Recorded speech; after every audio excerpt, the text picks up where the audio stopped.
gente, um salve aí a companheirada que constrói o Esquerda Online, importante instrumento para a comunicação no Brasil, ainda mais pensando como que é a nossa realidade, né? 9 famílias controlam os principais instrumentos de comunicação no país. Isso não é um detalhe. Não é um detalhe se a gente pensar quem são essas famílias, formadas por políticos que às vezes estão há muito tempo no poder, formadas por representantes, essas famílias e essas sociedades, né? Representantes do agronegócio, por ruralistas, por donos de igrejas, aqueles que ricos, muito ricos, que enriquecem com a mercantilização da fé, isso, com a instrumentalização da fé, muito grave, aliás, isso. São grupos bilionários, grupos que detêm o poder e a riqueza no Brasil. E óbvio que aqueles que detêm o poder e a riqueza no Brasil não querem perder seu poder e sua riqueza. Portanto, vão produzir comunicação a serviço da manutenção desse poder. Vão produzir comunicação que diga que a reforma da Previdência é uma reforma, é boa. Vão produzir, e não um desmonte da Previdência que, por exemplo, acaba com a bônus salarial, é para trabalhador que ganha 2 salários mínimos, veja só, é o caixa do supermercado, é a secretária num escritório. Então, é óbvio que essa comunicação vai ser a serviço do agronegócio. O agro é pop, né? Quem já não ouviu dizer que agro é pop? Quando, na verdade, a agro mata, né? A gente teve uma liberação absurda de agrotóxicos no Brasil, inclusive muitos deles proibidos nos Estados Unidos, na Europa.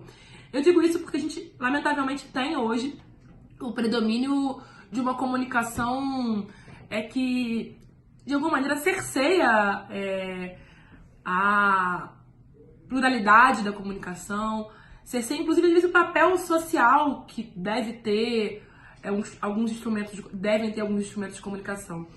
Por isso, é fundamental o fomento a toda a produção de comunicação popular, comunitária, a instrumentos alternativos de comunicação, porque é a forma de construir brechas, construir rachaduras nesse domínio do capital, na verdade, nesse domínio de... Porque falar de comunicação no Brasil, dos grandes meios de comunicação, é falar do domínio do capital financeiro, é falar de dinheiro, é falar de poder.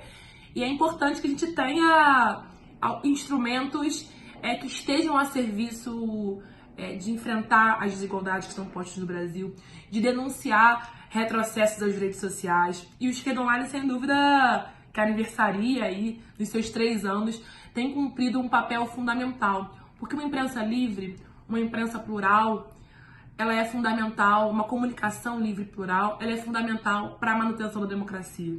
Isso no nosso país, que é um país com uma democracia ainda frágil, com uma democracia que a gente queria aprofundar, né? A gente fala sempre isso, porque isso é uma marca muito grande do Brasil, um país com essas marcas escravocratas. Sem dúvida, a gente tem que ter instrumentos de comunicação para denunciar essa história que permanece viva, para denunciar o assassinato de jovens em favela e periferia, jovens negros, por parte do Estado, para denunciar a tentativa de privatizar a educação, para denunciar que a reforma da Previdência não é uma reforma, né? Uma nova Previdência, um desmonte da Previdência Pública, para defender uma reforma tributária que taxe os mais ricos, que corrija o injusto sistema tributário no Brasil, para denunciar o avanço desse governo sobre terras indígenas, quilombolas, por meio da mineração, por meio de projetos desenvolvimentistas, produtivistas,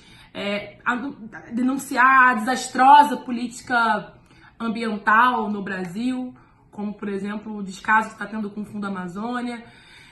E digo isso porque não só essas denúncias, mas também para visibilizar coisas que o povo está fazendo, visibilizar resistências nos territórios, ainda mais no momento que a gente está vivendo.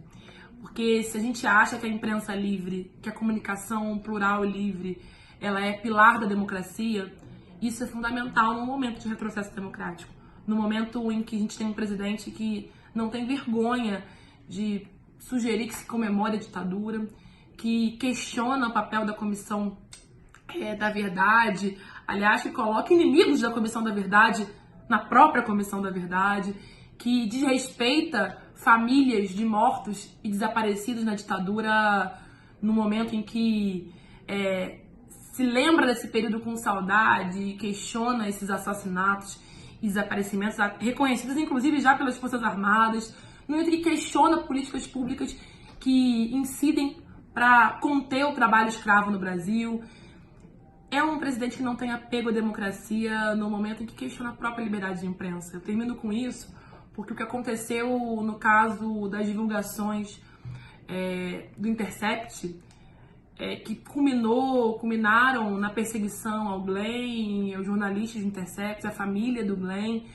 O que esse jornalista fez? Recebeu informações e, respaldado pelo sigilo de fonte, que é garantia constitucional, que é pilar da democracia, recebeu informações que questionavam essa própria democracia, que mostravam falhas graves cometidas por ex-juiz e atual ministro, e ele divulgou isso como é papel de um jornalismo investigativo sério, e ao divulgar isso passou a ser perseguido. E ao perseguir, não é uma questão do próprio Glenn apenas, do Glenn em si. Perseguir a liberdade de imprensa, censurar, isso nos lembra tempo que a gente não quer que volte mais. Tempos de censura, tempos de ditadura, tempos de mortes e desaparecimentos. A gente não quer que saiam dos porões, seja dos porões dos navios dos tempos da escravidão, seja dos porões da ditadura, a tortura, a censura. Por isso, parabéns ao Esquerda Online por esses 3 anos de vida e por serem aí um instrumento que contribui para a imprensa democrática, livre e que incida sobre esse país tão desigual. Não à censura, sim à liberdade de imprensa, à comunicação popular, alternativa para o povo. Construída com para o povo.